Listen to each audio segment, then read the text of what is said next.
O rangido da chave na fechadura me desperta. Não é 1960, é 2025 e estou em meu apartamento. Mas por um instante, sou novamente aquela menina de 13 anos, aterrorizada e confusa. Meus dedos, agora nodosos e trêmulos, acariciam as páginas amareladas do diário que sempre carrego comigo.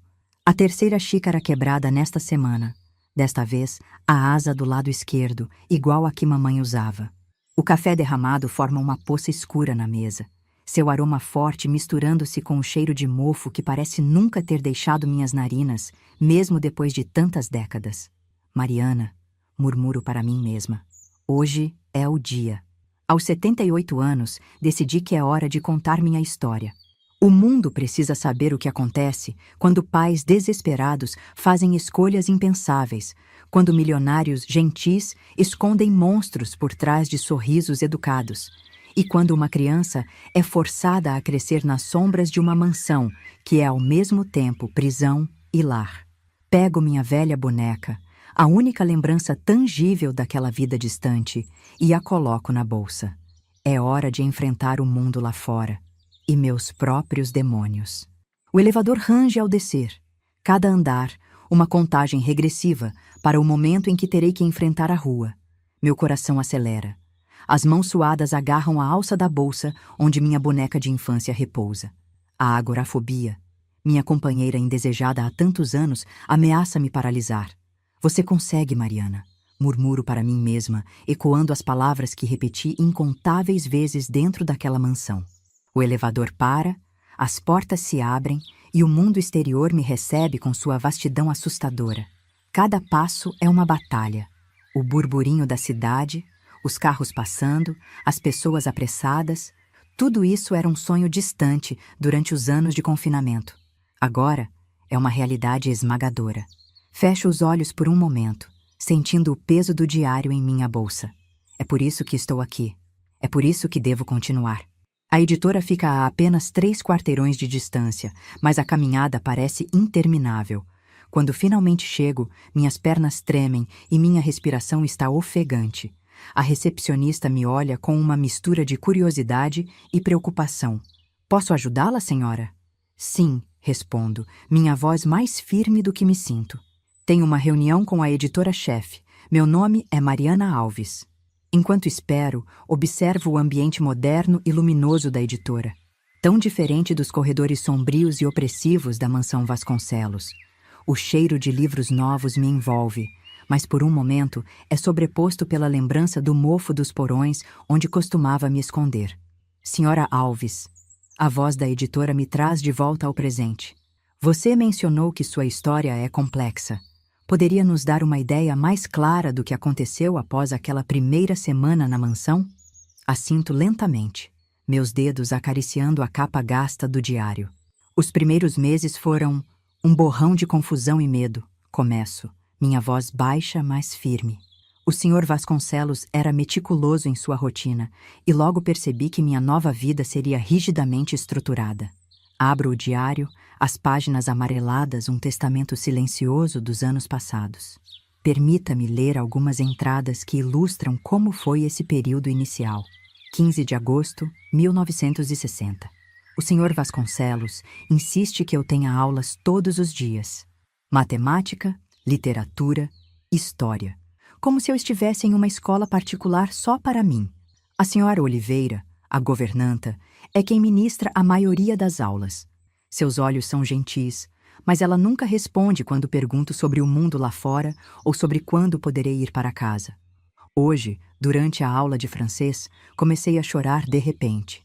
Senti tanta falta da voz da minha mãe, do cheiro do jantar sendo preparado, até das brigas com meus irmãos. A senhora Oliveira apenas esperou pacientemente até que eu me acalmasse. Então, continuou como se nada tivesse acontecido. É assim que todos agem aqui, como se fosse perfeitamente normal uma menina de 13 anos viver isolada nesta mansão gigante. 2 de setembro, 1960. O Sr. Vasconcelos me chamou ao seu escritório hoje. O cômodo é intimidante, com estantes de livros do chão ao teto e uma escrivaninha maior que minha antiga cama. Ele sorriu daquela maneira que nunca chega aos olhos e disse que estava satisfeito com meu progresso nas aulas. Você é uma menina muito inteligente, Mariana. Ele disse, sua voz suave como sempre. Com a educação adequada, você pode se tornar uma mulher extraordinária. Quis gritar que não queria ser extraordinária, que só queria voltar para casa. Mas as palavras ficaram presas na minha garganta. Em vez disso, murmurei um obrigada e fixei os olhos no tapete persa sob meus pés. Antes de me dispensar, ele acrescentou: lembre-se, Mariana, tudo isso é para o seu bem. O mundo lá fora é perigoso e imprevisível. Aqui você está segura. Enquanto saía do escritório, não pude evitar me perguntar: segura do quê? E a que custo? Levanto os olhos do diário, encontrando o olhar atento da editora. Essas primeiras semanas estabeleceram o padrão para os anos que se seguiriam. Explico. Uma rotina rígida de estudos, refeições meticulosamente planejadas e interações cuidadosamente controladas com o Sr. Vasconcelos e os poucos funcionários da casa. A editora se inclina para a frente, claramente intrigada. E quanto à sua família? Não houve tentativas de contato? Sinto um nó se formar em minha garganta. No início, eu perguntava constantemente. O Sr. Vasconcelos sempre dizia que eles estavam bem, que a dívida estava sendo paga, que em breve eu poderia vê-los. Mas em breve nunca chegava. Folheio mais algumas páginas do diário, parando em uma entrada particularmente dolorosa. 25 de dezembro, 1960. Primeiro Natal, longe de casa. Acordei esperando ouvir meus irmãos correndo pelo corredor, ansiosos para abrir os presentes. Em vez disso, silêncio. O Sr. Vasconcelos organizou um jantar elaborado. A mesa estava lindamente decorada, a comida era deliciosa, mas tudo tinha gosto de cinzas para mim. Ele me deu um livro de poesias como presente, em francês, para praticar meu vocabulário. Agradeci educadamente, mas por dentro eu só queria as meias tricotadas pela vovó e o abraço apertado do papai. Quando voltei para meu quarto, encontrei um pequeno pacote em minha cama. Dentro havia um cartão escrito à mão pela Sra. Oliveira. Para que você sempre se lembre de quem é. O presente era um pequeno frasco do perfume que minha mãe costumava usar. Passei a noite toda chorando, o cheiro do perfume me lembrando de tudo que perdi. Foi nessa época, continuo, minha voz trêmula, que comecei a entender que minha estadia na mansão não seria temporária. O medo inicial começou a se transformar em uma espécie de resignação desesperada. A editora assente compassivamente. Como você lidou com essa realização? Fecho os olhos por um momento, deixando as memórias fluírem. No início, eu me rebelava de pequenas formas. Recusava-me a comer, ignorava as lições, tentava conversar com os funcionários sobre o mundo exterior.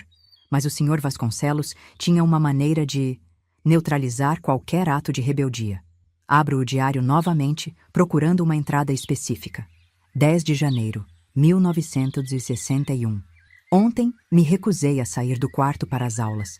Fiquei deitada na cama, encarando o teto, imaginando o que minha família estaria fazendo. O Sr. Vasconcelos não gritou, não ameaçou. Simplesmente ordenou que as cortinas fossem fechadas e a porta trancada. Quando estiver pronta para se juntar ao mundo, Mariana, me avise, ele disse. Passei 24 horas na escuridão quase total. O silêncio era ensurdecedor. Quando finalmente pedi para sair, ele estava lá, sorrindo como se nada tivesse acontecido. Viu? Ele disse suavemente. O isolamento não é agradável, é? É por isso que estou aqui, para protegê-la desse tipo de solidão. A ironia de suas palavras me sufoca até hoje. Olho para a editora, vendo a mistura de horror e fascinação em seus olhos. O Sr. Vasconcelos era um mestre em manipulação psicológica, explico. Ele nunca levantou a mão contra mim, mas suas táticas eram igualmente brutais de outras maneiras. Continuo narrando os eventos daquele ano fatídico. À medida que os meses passavam, minha rotina se solidificava. Acordava às 7h, tomava café da manhã às 7h30, começava as aulas às 8h.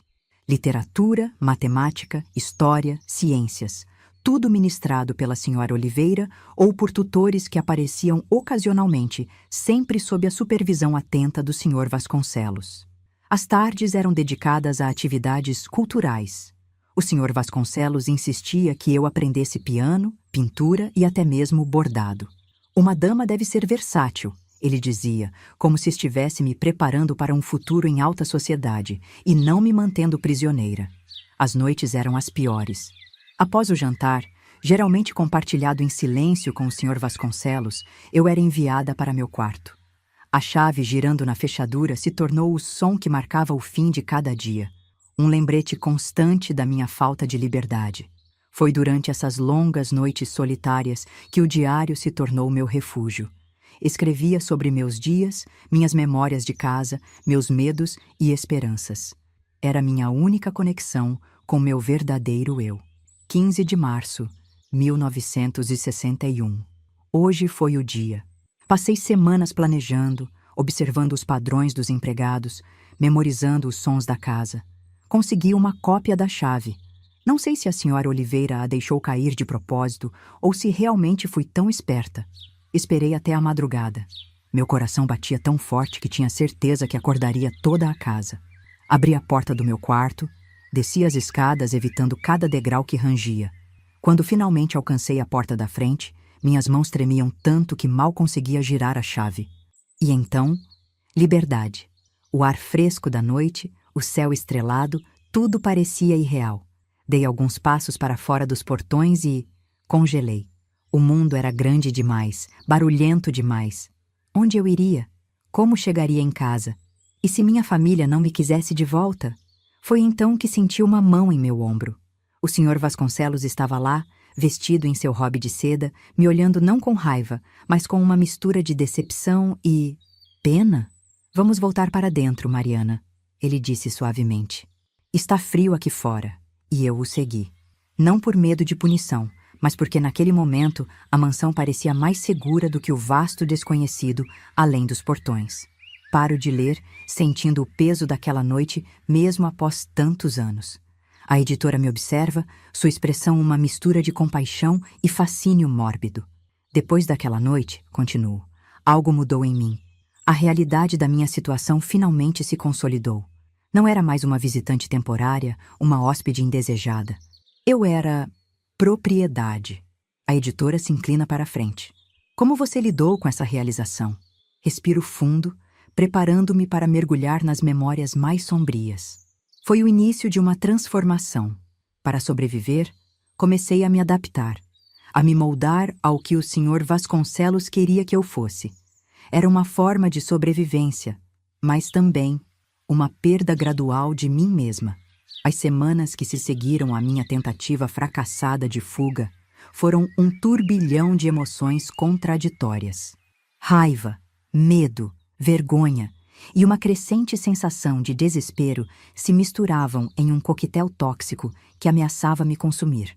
O Sr. Vasconcelos, por sua vez, intensificou seus esforços para me civilizar, como ele gostava de dizer. As aulas se tornaram mais rigorosas, as expectativas mais altas. Ele começou a me incluir em jantares formais, me ensinando etiqueta e me apresentando a convidados cuidadosamente selecionados como sua protegida.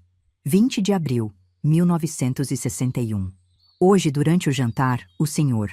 Vasconcelos me pediu para tocar piano para seus convidados. Minhas mãos tremiam tanto que mal conseguia acertar as teclas. Mas quando terminei, todos aplaudiram.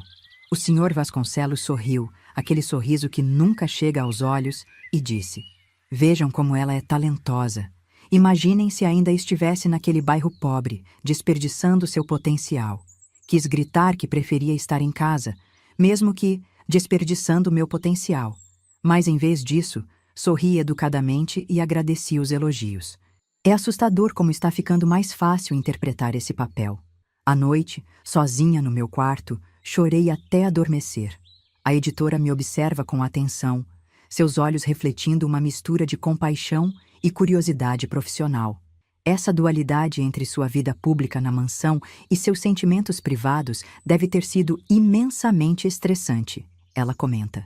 Assinto, sentindo o peso daquelas memórias.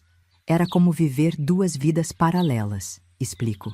Durante o dia, eu era a protegida modelo do Sr. Vasconcelos, educada, talentosa, grata. À noite, sozinha com meu diário, eu era apenas uma menina assustada e solitária.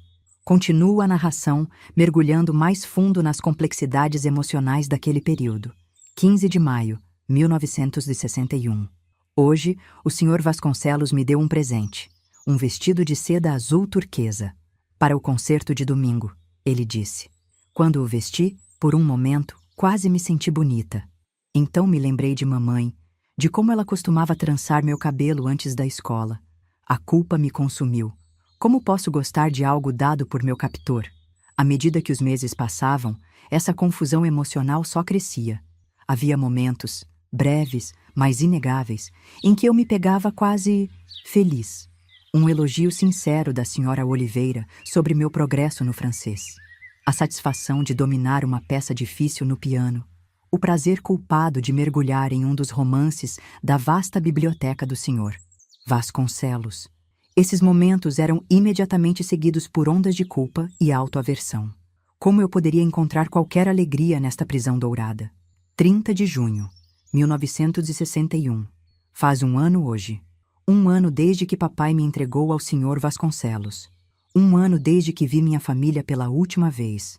Passei o dia inteiro em uma espécie de névoa, movendo-me mecanicamente pelas aulas e refeições. À noite, o senhor Vasconcelos me chamou ao seu escritório. Pensei que talvez, finalmente, ele me daria notícias da minha família. Em vez disso, ele me presenteou com um colar de pérolas. Você cresceu tanto neste ano, Mariana, ele disse, seus olhos brilhando com algo que parecia quase orgulho. Está se tornando uma jovem dama refinada.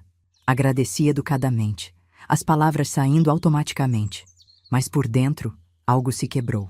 Percebi que ele não via nada de errado no que estava fazendo. Para ele, isso era um ato de bondade. Voltei para meu quarto e, pela primeira vez em meses, chorei até não ter mais lágrimas. Faço uma pausa na leitura, sentindo a emoção daquela noite ressurgir. A editora me oferece um copo d'água, que aceito com gratidão. Foi nesse momento, continuo após um gole, que comecei a entender o verdadeiro perigo da minha situação. Não era apenas o confinamento físico, mas a forma como o senhor Vasconcelos estava lentamente remodelando minha realidade, minha identidade. A editora assente, sua expressão séria. Como isso afetou seu senso de self? Respiro fundo, preparando-me para explorar uma das partes mais difíceis da minha jornada. Foi o início de uma fragmentação interna. Parte de mim, a parte que ainda se agarrava às memórias da minha família, da minha vida anterior, resistia, mas outra parte começava a se adaptar, a internalizar os valores e expectativas do Sr. Vasconcelos. 15 de julho, 1961. Peguei-me hoje olhando para uma foto de revista, admirando o penteado elegante de uma socialite. Por um momento, imaginei-me assim, sofisticada, educada, parte deste mundo de luxo e cultura. O pensamento me enjoou. Estou me esquecendo de quem eu era. De onde vim? A menina que brincava na rua com os irmãos, que ajudava a mãe na cozinha, ela ainda existe? Esse conflito interno se intensificava a cada dia. O Sr. Vasconcelos era meticuloso em seu condicionamento. Cada elogio, cada pequeno privilégio concedido, cada novo conhecimento adquirido, era uma corrente invisível me prendendo mais firmemente a este novo mundo. 2 de agosto, 1961. Hoje, durante o almoço, o Sr. Vasconcelos mencionou casualmente que havia encontrado com meu pai na cidade. Deixei cair o garfo, o som ecoando na sala de jantar silenciosa. Como ele está? E minha mãe? Meus irmãos? As perguntas jorraram. O Sr. Vasconcelos sorriu daquela maneira enigmática. Eles estão bem, Mariana. Seu pai expressou gratidão por eu estar cuidando tão bem de você. Quis gritar, perguntar por que não podia vê-los, por que eles não me resgatavam, mas as palavras ficaram presas na minha garganta. Em vez disso, murmurei um obrigada e voltei a comer. O gosto da comida agora como cinzas na minha boca. À noite, deitada na cama, me perguntei: minha família realmente acredita que estou melhor aqui? Eles pensam em mim ou já me esqueceram? A dúvida plantada naquele dia cresceria como uma erva daninha nos anos seguintes, envenenando minhas memórias e esperanças. A editora observa minha expressão, claramente notando a dor que essas memórias ainda trazem. Essa manipulação psicológica parece ter sido incrivelmente intensa. Ela comenta suavemente. Como você conseguiu manter algum senso de identidade própria? Balanço a cabeça lentamente, refletindo sobre a pergunta. Foi uma luta constante, respondo. Havia dias em que eu mal me reconhecia, mas havia 3 coisas que me ancoravam.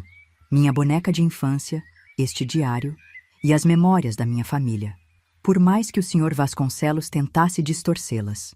Continua a narrativa, mergulhando mais fundo no turbilhão emocional daquele período. 20 de agosto, 1961. Hoje, enquanto arrumava meu quarto, o Sr. Vasconcelos insiste que devo fazer isso eu mesma para manter a humildade. Encontrei minha velha boneca escondida no fundo do armário. Abracei-a e por um momento fui transportada de volta para casa. O cheiro de bolo de fubá da vovó, as risadas dos meus irmãos, o abraço forte do papai. Chorei silenciosamente, agarrada à boneca. Decidi que, não importa o que aconteça, nunca vou me desfazer dela. É meu último elo tangível com quem eu realmente sou. A boneca se tornou meu ritual secreto. Todas as noites, antes de dormir, eu a pegava e sussurrava minhas verdadeiras experiências do dia. Era como se ela fosse a única que realmente me conhecia. A única que via através da fachada que eu estava sendo forçada a construir.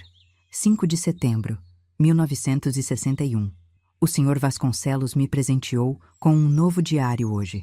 Para registrar seus progressos e pensamentos, ele disse com um sorriso.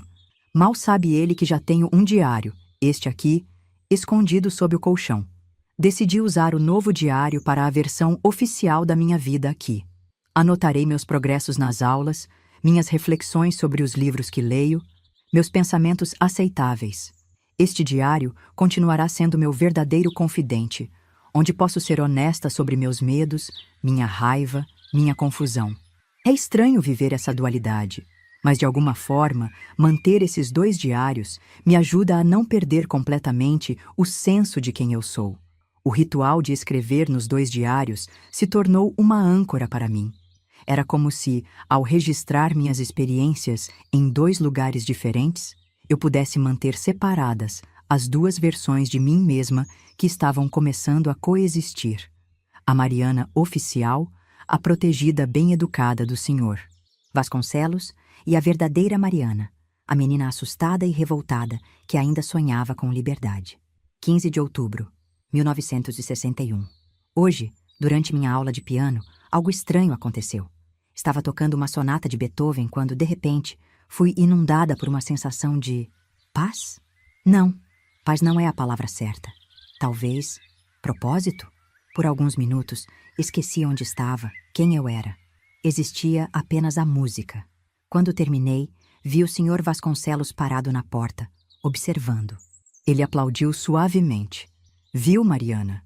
É isso que a educação e a cultura podem fazer. Elevar a alma. Fiquei confusa com meus próprios sentimentos.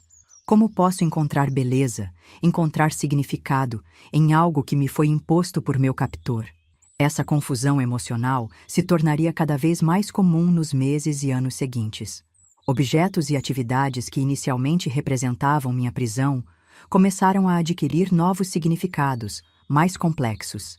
O piano, por exemplo, passou de um instrumento de tortura, às longas horas de prática forçada, para um refúgio onde eu poderia, por breves momentos, me perder e esquecer minha situação. Os livros da biblioteca, inicialmente símbolos da vida privilegiada que me foi imposta, tornaram-se janelas para mundos além das paredes da mansão. 3 de novembro, 1961. Encontrei um pequeno espaço secreto atrás de uma tábua solta no meu quarto. Decidi fazer dele meu santuário. Escondi lá minha boneca, este diário e uma foto da minha família que consegui salvar. Toda noite, antes de dormir, faço um ritual. Abro o esconderijo, toco cada item e repito para mim mesma. Eu sou Mariana. Tenho uma família. Um dia serei livre. É minha forma de me agarrar à minha verdadeira identidade. Não importa o quanto o Sr. Vasconcelos tente me remodelar. Faço uma pausa na leitura, olhando para a editora. Seus olhos estão marejados e percebo que minha própria visão está embaçada por lágrimas contidas. Esses objetos e rituais, explico, minha voz trêmula, eram mais do que simples posses ou hábitos. Eram âncoras de sanidade em um mar de confusão e manipulação. Eles me lembravam de quem eu era, de onde eu vinha e do que eu havia perdido. Mas também, eles marcavam o início de uma jornada de autodescoberta que eu nunca poderia ter previsto. A editora assente, compreensiva. E quanto à chave? Você mencionou antes que ela se tornou um símbolo importante. Respiro fundo, preparando-me para abordar um dos aspectos mais complexos da minha história.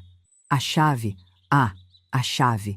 Ela se tornou o símbolo máximo da dualidade da minha existência na mansão Vasconcelos.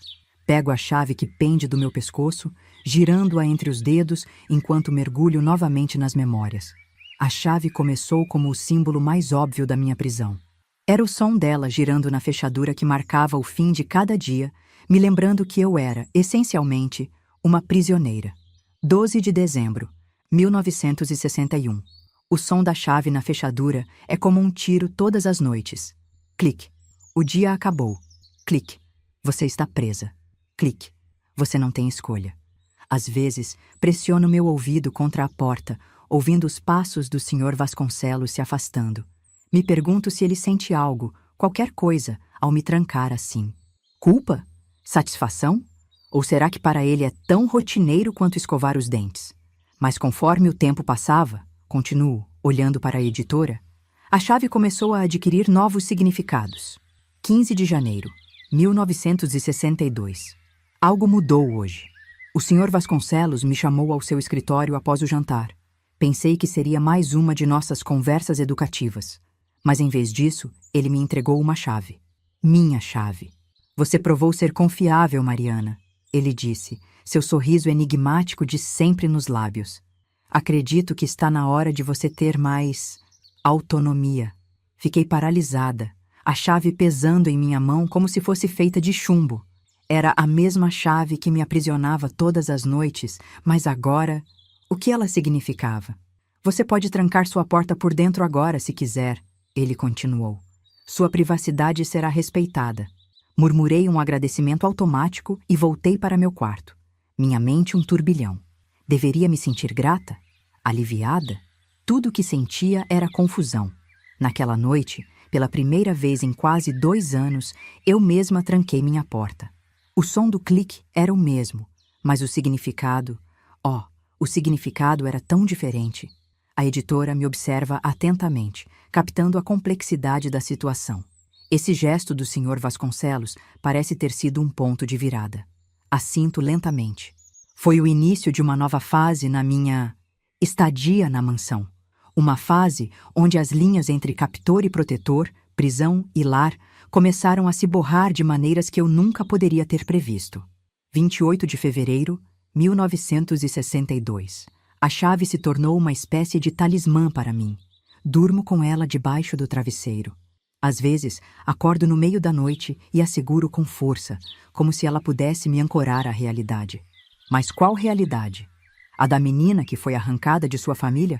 Ou a da jovem que está lentamente se acostumando com esta vida de luxo e educação? Hoje, enquanto caminhava pelos jardins, sempre sob o olhar atento dos seguranças, é claro, me peguei imaginando como seria usar a chave para abrir o portão principal. A ideia me deu vertigem. Liberdade. Ainda é o que eu quero? Ou estou começando a temer o mundo lá fora tanto quanto o senhor? Vasconcelos insiste que eu devo? A chave se tornou um símbolo da minha crescente confusão interna, explico à editora. Por um lado, representava um nível de confiança e liberdade que eu não tinha antes. Por outro, era um lembrete constante da minha situação única e complicada. 10 de abril, 1962. Completei 15 anos hoje. O Sr. Vasconcelos organizou uma pequena celebração. Apenas nós dois, a Sra. Oliveira e alguns dos empregados mais próximos. Havia um bolo elaborado, presentes caros, até champanhe. Apenas um gole para mim, ele insistiu. Enquanto todos cantavam parabéns, me senti estranhamente em casa. O pensamento me aterrorizou. Como posso me sentir em casa aqui? Como posso sorrir e agradecer a este homem que me tirou tudo? Mais tarde, sozinha no meu quarto, peguei a chave e a boneca. Sentei no chão do meu santuário improvisado e chorei. Chorei pela menina que fui, pela adolescente confusa que sou e pela mulher que estou me tornando. Uma mulher que não tenho certeza se reconheço ou se gosto. Faço uma pausa, sentindo o peso daquelas emoções, mesmo depois de tantos anos. A editora espera pacientemente, respeitando o momento. Foi um período de profunda crise de identidade. Continuo após alguns instantes.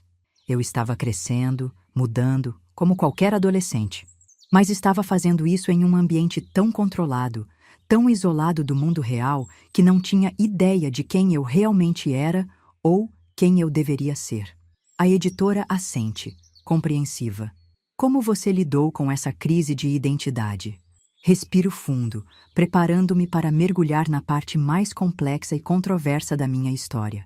Foi aí que as coisas começaram a ficar complicadas. Porque para sobreviver, para manter algum senso de sanidade, comecei a me adaptar. Comecei a criar uma nova identidade. Uma que pudesse existir e até prosperar naquele ambiente estranho e controlado. Tomo um gole de água, dando-me um momento para organizar meus pensamentos antes de continuar. A adaptação foi gradual, quase imperceptível no início. Mas olhando para trás, posso ver como cada pequena concessão, cada momento de aceitação, me levou a um lugar que eu nunca imaginei que chegaria. 15 de maio, 1962. Hoje, durante o jantar, o Sr. Vasconcelos mencionou que estava pensando em me matricular em alguns cursos por correspondência, para complementar sua educação, ele disse. Quem sabe, até uma faculdade no futuro. Fiquei surpresa ao perceber que a ideia me animou. Parte de mim se sentiu culpada por essa animação. Não deveria estar pensando em faculdade, deveria estar pensando em escapar, em voltar para minha família. Mas outra parte começou a imaginar um futuro aqui. A editora me olha com uma mistura de compaixão e curiosidade profissional. Parece que você estava começando a vislumbrar um futuro dentro daquela realidade, não fora dela. Assinto lentamente. Exatamente. E isso marcou o início de um período ainda mais confuso e emocionalmente complexo. 2 de julho, 1962. Comecei os cursos por correspondência hoje. Literatura, História da Arte e Francês Avançado. Estou empolgada? É estranho admitir isso, mesmo aqui neste diário. O Sr. Vasconcelos parece genuinamente interessado no meu progresso. Hoje, durante o almoço, discutimos o livro que estou lendo para o curso de literatura. Pela primeira vez, senti que estava tendo uma conversa real com ele, não apenas respondendo educadamente às suas perguntas. Por um momento, quase esqueci nossa situação. Quase o vi como um mentor, não como meu captor. O pensamento me assusta mais do que qualquer ameaça física jamais poderia. Foi nessa época que comecei a perceber o verdadeiro perigo da minha situação. Explico à editora. Não era apenas o confinamento físico, mas o modo como minha mente estava começando a se adaptar, a normalizar o anormal. 20 de agosto, 1962. Tive um sonho perturbador na noite passada. Sonhei que o portão da mansão estava aberto. Eu podia simplesmente sair, voltar para minha família. Mas no sonho, eu hesitei. Olhei para trás, para a mansão e senti saudades? Medo de deixar tudo isso para trás? Acordei em pânico, agarrada à minha boneca. Passei horas repassando as memórias da minha família, tentando manter viva a imagem dos rostos deles, o som de suas vozes. Estou perdendo mais do que minha liberdade aqui. Estou perdendo a mim mesma. Faço uma pausa, sentindo o peso daquelas emoções, mesmo depois de tantos anos. A editora espera pacientemente seu olhar compassivo. Foi um período de profunda crise existencial, continuo. Eu estava crescendo, mudando, como qualquer adolescente. Mas estava fazendo isso em um ambiente tão controlado, tão isolado do mundo real, que não tinha ideia de quem eu realmente era ou quem eu deveria ser. 10 de outubro, 1962. Hoje, durante o jantar, o Sr. Vasconcelos mencionou casualmente que havia encontrado com meu pai na cidade. Como sempre, disse que minha família estava bem, que estavam gratos por eu estar sendo bem cuidada. Anos atrás, essa notícia teria me deixado desesperada, implorando para vê-los. Hoje, senti uma pontada de saudade, sim, mas também uma estranha sensação de distanciamento. Quem são essas pessoas agora? Quem sou eu para eles? Mais assustador ainda, quem sou eu sem eles? O Sr. Vasconcelos estava lentamente preenchendo os papéis que minha família costumava ocupar, explico à editora. Mentor, protetor, até mesmo uma figura paterna distorcida. E eu, desesperada por conexão, por aprovação, estava começando a responder a isso. A editora assente, sua expressão séria. Isso soa como uma forma clássica de síndrome de Estocolmo. Aceno com a cabeça, um sorriso triste nos lábios. Sim, anos depois, quando finalmente tive acesso à terapia, esse termo foi usado muitas vezes. Mas viver isso é muito mais confuso e doloroso do que qualquer definição clínica pode capturar. Respiro fundo, preparando-me para abordar uma das partes mais difíceis e controversas da minha história. À medida que me aproximava da idade adulta, minha relação com o Sr. Vasconcelos começou a mudar de maneiras que eu não estava preparada para lidar. 5 de janeiro, 1963. Completei 16 anos hoje. O Sr. Vasconcelos organizou uma festa maior do que o habitual. Havia até alguns convidados externos, amigos dele, que eu já havia encontrado em jantares anteriores. Usei um vestido novo, azul como o céu que eu raramente vejo. Quando desci as escadas, notei algo diferente no olhar do Sr. Vasconcelos. Não era mais o olhar de um guardião para sua protegida. Era o olhar de um homem para uma mulher. O pensamento me deixou enjoada e confusa. Parte de mim se sentiu repulsada, é claro. Mas outra parte, uma parte que me envergonha admitir mesmo neste diário secreto, sentiu uma espécie de poder? Como se pela primeira vez eu tivesse algum controle sobre nossa dinâmica. Passo a mão pelo rosto, sentindo o peso dessas memórias. A editora me observa atentamente, seu olhar uma mistura de compaixão e interesse profissional. Essa mudança na dinâmica entre vocês deve ter sido incrivelmente perturbadora, ela comenta suavemente. Assinto. Foi o início de um período ainda mais complexo e confuso. Eu estava me tornando uma jovem mulher, com todos os desejos e inseguranças que isso implica, mas estava fazendo isso em um ambiente tão distorcido, tão isolado do mundo real. 20 de março, 1963. O Sr. Vasconcelos começou a me incluir mais em seus eventos sociais. Jantares, concertos, até mesmo uma vernissage em uma galeria de arte local. Hoje, durante um desses eventos, um dos amigos dele comentou como eu havia florescido em uma bela jovem. O Sr. Vasconcelos sorriu, aquele sorriso que nunca chega aos olhos, e disse: Mariana é meu maior orgulho. Senti uma onda de emoções contraditórias. Orgulho por ser elogiada, nojo de mim mesma por sentir esse orgulho, medo do que esses elogios poderiam significar para o futuro. Mais tarde, sozinha no meu quarto, me olhei no espelho por horas. Quem é essa jovem mulher me encarando? Ela se parece comigo, fala como eu, mas é ela realmente eu? Foi nessa época que comecei a perceber que estava desenvolvendo duas personalidades distintas. Explico à editora. Havia a Mariana pública, sofisticada, educada, o orgulho do Sr. Vasconcelos. E havia a Mariana privada, confusa, assustada, ainda agarrada às memórias de uma vida que parecia cada vez mais distante. 15 de junho, 1963. Hoje, durante nossa aula de literatura, o Sr. Vasconcelos e eu discutimos Lolita de Nabokov. A ironia da situação não me escapou. Ele falou sobre a genialidade da prosa, sobre as camadas de significado no texto. Eu mal conseguia me concentrar, minha mente girando com paralelos perturbadores entre o livro e minha própria vida. Quando terminamos, ele colocou a mão no meu ombro. Um gesto que ele fez centenas de vezes antes, mas hoje senti algo diferente. Um peso, uma intenção que não estava lá antes. Saí da biblioteca sentindo-me suja, confusa e, o pior de tudo, não totalmente repulsada. Faço uma pausa, observando a reação da editora. Seu rosto é uma máscara de profissionalismo, mas posso ver o choque e a compaixão em seus olhos. Entendo se isso for demais, digo suavemente. Podemos parar se você preferir. Ela balança a cabeça. Por favor, continue. Sua história precisa ser contada, não importa quão difícil seja. Assinto grata por sua compreensão.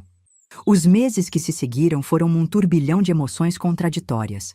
Raiva, medo, confusão e... algo mais, algo que eu não queria admitir nem para mim mesma. O Sr. Vasconcelos nunca cruzou nenhuma linha física, mas a tensão estava lá, palpável, crescendo a cada dia. 10 de setembro, 1963. Hoje, durante o jantar, o Sr. Vasconcelos mencionou a possibilidade de me enviar para a universidade no próximo ano. Você está pronta para o mundo lá fora, Mariana, ele disse. Mas lembre-se, esta sempre será sua casa. A ideia de liberdade, de uma vida além destes muros, deveria me empolgar. Em vez disso, senti pânico. O mundo lá fora parece vasto, assustador, desconhecido. E o pior de tudo, parte de mim não quer ir. Parte de mim quer ficar aqui, neste mundo que conheço, com este homem que... Que o quê? Que me aprisionou? Que me moldou? Que me salvou? Não sei mais. Não sei de nada. Foi nesse momento, digo à editora, minha voz trêmula, que percebi o verdadeiro horror da minha situação. Não era apenas que eu estava presa fisicamente. Era que eu havia sido tão completamente remodelada que a ideia de liberdade me aterrorizava. A editora assente, seu olhar demonstrando uma mistura de compaixão e um entendimento profissional da complexidade da situação. Essa realização deve ter sido devastadora. Ela comenta suavemente. Concordo com a cabeça, sentindo o peso daquelas memórias. Foi como se o chão tivesse sido arrancado de sob meus pés. Tudo que eu pensava saber sobre mim mesma, sobre minha situação, foi posto em questão. 15 de outubro, 1963. Hoje foi o dia em que tudo mudou.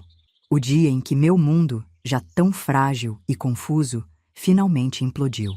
O Sr. Vasconcelos me chamou ao seu escritório após o jantar. Pensei que seria mais uma de nossas discussões sobre meu futuro acadêmico. Em vez disso, ele estava segurando uma pasta. Mariana, ele disse, sua voz mais suave que o normal. Há algo que precisamos discutir. Ele abriu a pasta e tirou alguns documentos. Reconheci imediatamente a assinatura do meu pai. Seu pai transferiu sua guarda legal para mim. Ele explicou, seus olhos fixos nos meus. Legalmente você é minha filha agora. Senti como se todo o ar tivesse sido sugado da sala. Filha? Como isso era possível? Como meu próprio pai poderia? Mas... por quê? Consegui balbuciar. O Sr. Vasconcelos suspirou, um som que parecia quase... triste. Seu pai acumulou mais dívidas ao longo dos anos. Esta foi a única maneira de proteger você e sua família de consequências desagradáveis. Minha mente girava. Dívidas? Consequências? O que isso significava para minha família? Para mim? O que isso significa para nós? Perguntei, minha voz tremendo. O senhor... Vasconcelos se levantou, caminhou até onde eu estava sentada e colocou uma mão em meu ombro. Significa, minha querida, que seu futuro está inteiramente em suas mãos agora.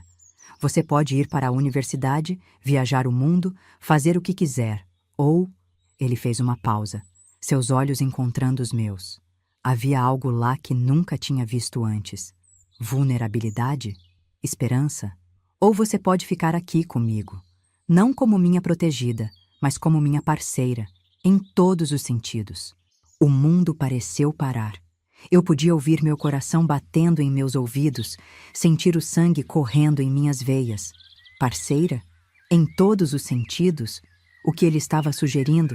Parte de mim queria gritar, correr, escapar daquela sala, daquela casa, daquela vida. Mas outra parte considerou. Esta era a única vida que eu conhecia agora. O Sr. Vasconcelos era a única constante que eu tinha. E a ideia de enfrentar o mundo lá fora, sozinha, eu preciso de tempo, consegui dizer. Ele assentiu, compreensivo. Claro, minha querida, tome o tempo que precisar. Voltei para meu quarto em um estado de choque. Passei a noite inteira acordada, minha mente um turbilhão de pensamentos e emoções contraditórias. 16 de outubro, 1963. Não dormi. Não consegui.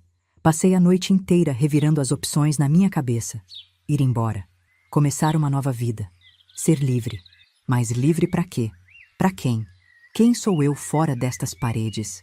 O que sei do mundo além do que aprendi nos livros e nas lições do Sr. Vasconcelos? E se eu ficasse, o que isso significaria? Poderia aprender a amá-lo? Ele já me ama, do seu jeito distorcido? Peguei minha boneca, meu diário, a velha foto da minha família. Olhei para esses fragmentos do meu passado e me perguntei: quem é essa garota nas fotos? Ela ainda existe? Amanhã chegou e eu ainda não tinha uma resposta. Faço uma pausa na narrativa, olhando para a editora. Seu rosto é uma máscara de choque e compaixão. Essa deve ter sido uma decisão impossível. Ela comenta suavemente. Assinto, sentindo o peso daquele momento mesmo depois de tantos anos. Foi o momento mais difícil da minha vida. Eu estava presa entre dois mundos, um que conhecia, por mais distorcido que fosse, e outro que me aterrorizava com sua vastidão desconhecida. Continuo. 17 de outubro, 1963. Passei o dia evitando o Sr. Vasconcelos. Vaguei pelos jardins, pelos corredores da mansão, tocando as paredes, os móveis, como se quisesse absorver cada detalhe. À noite, ele me chamou novamente ao seu escritório. Seu rosto estava tenso, expectante. Então, Mariana, qual é sua decisão?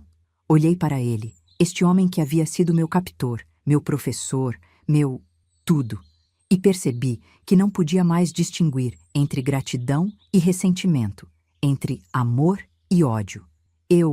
Comecei, minha voz falhando. Eu não posso ficar. Algo passou pelo rosto dele. Dor? Decepção? Raiva? Mas foi apenas um lampejo. Logo, sua expressão voltou ao normal. Aquela máscara de calma que eu conhecia tão bem. Entendo, ele disse suavemente. Você sempre foi mais forte do que eu imaginava. Ele se levantou, caminhou até uma gaveta e tirou um envelope. Aqui, disse, me entregando.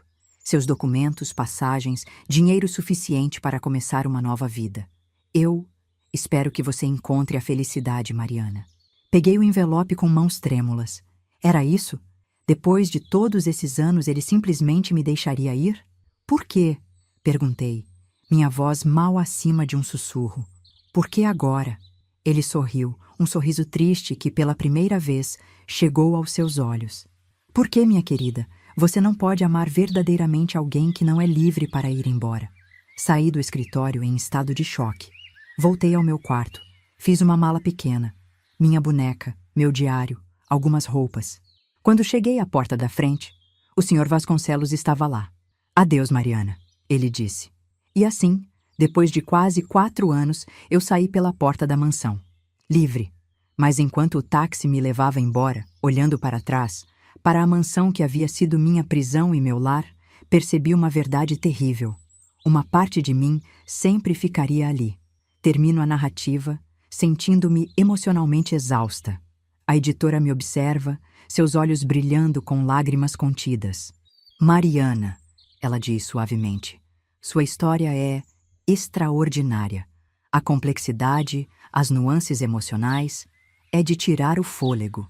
Assinto, sentindo um misto de alívio e apreensão por ter compartilhado tudo isso. E essa é apenas a primeira parte da história, digo. Os anos que se seguiram, tentando me readaptar ao mundo, lidando com o trauma, com a culpa, isso é uma história por si só. A editora concorda. E é uma história que precisa ser contada. Mariana, acredito que seu livro tem o potencial de ajudar inúmeras pessoas que passaram por situações semelhantes, de abrir os olhos da sociedade para a complexidade do abuso e da manipulação psicológica. Sinto um nó na garganta. Você acha mesmo? Absolutamente, ela afirma. Mas a decisão final é sua. Você está pronta para compartilhar isso com o mundo? Respiro fundo, sentindo o peso dessa decisão. É um momento crucial, não apenas para mim, mas potencialmente para muitos outros que possam se identificar com minha história. Estou pronta, digo finalmente, minha voz mais firme do que me sinto. Mas tenho algumas condições. A editora assente, inclinando-se para a frente com interesse. Claro, por favor, diga. Primeiro, começo, quero que fique claro que esta não é uma história de vilões e heróis simples. O Sr. Vasconcelos fez coisas terríveis, sim, mas também ele era um homem complexo, com suas próprias motivações e traumas. Não quero que ele seja retratado como um monstro unidimensional. A editora faz anotações rápidas, assentindo.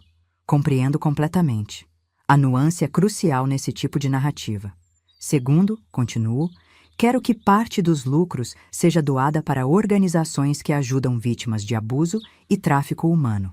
Se minha história puder ajudar outros, mesmo que indiretamente, talvez todo esse sofrimento tenha algum propósito. Uma ideia excelente, a editora concorda. Podemos trabalhar com você para escolher as organizações certas. Respiro fundo antes de apresentar minha última condição. E por último, quero um capítulo final que fale sobre minha jornada de cura. Sobre como, mesmo anos depois, ainda luto com os efeitos do que vivi. Mas também sobre como encontrei força, como reconstruí minha vida. Quero que as pessoas saibam que há esperança, mesmo depois do pior trauma. A editora sorri gentilmente. Mariana, isso é perfeito. É exatamente o tipo de mensagem que torna um livro não apenas poderoso, mas verdadeiramente impactante.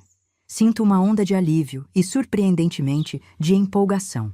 Pela primeira vez em muito tempo, sinto que estou no controle da minha própria narrativa. Então, digo, um pequeno sorriso se formando em meus lábios. Por onde começamos? A editora se levanta, estendendo a mão. Começamos com um contrato, e então... Então, começamos a escrever sua história, Mariana. Sua verdadeira história. Aperto sua mão, sentindo uma mistura de nervosismo e determinação. Enquanto saímos de seu escritório para finalizar os detalhes, não posso deixar de pensar em como cheguei até aqui. Meses se passaram desde aquela primeira reunião com a editora. O processo de escrita foi intenso, doloroso, mas também incrivelmente libertador. Cada palavra no papel era como remover uma camada de pele velha, revelando uma nova versão de mim mesma. Hoje, estou de volta à mansão Vasconcelos. Não como prisioneira, não como protegida, mas como uma mulher livre, dona de sua própria história. O lugar foi transformado em um museu, como mencionei antes, dedicado à filantropia do Sr. Vasconcelos. Caminho pelos corredores, cada objeto, cada cômodo, evocando memórias, algumas dolorosas, outras quase doces.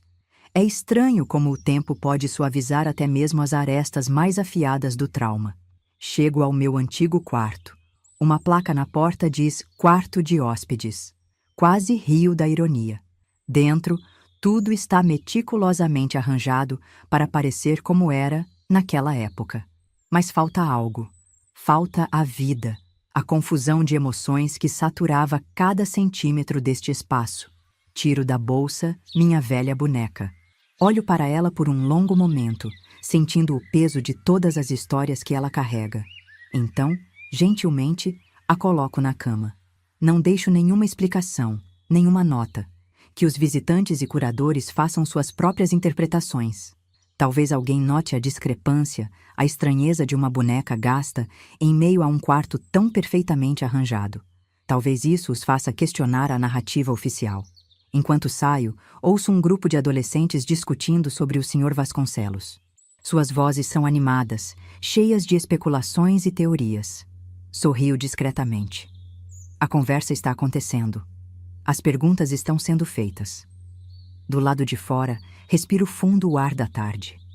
O medo de espaços abertos ainda está lá, mas é apenas um sussurro agora, não mais um grito.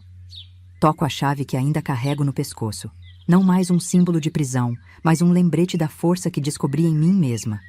Olho uma última vez para a mansão antes de partir.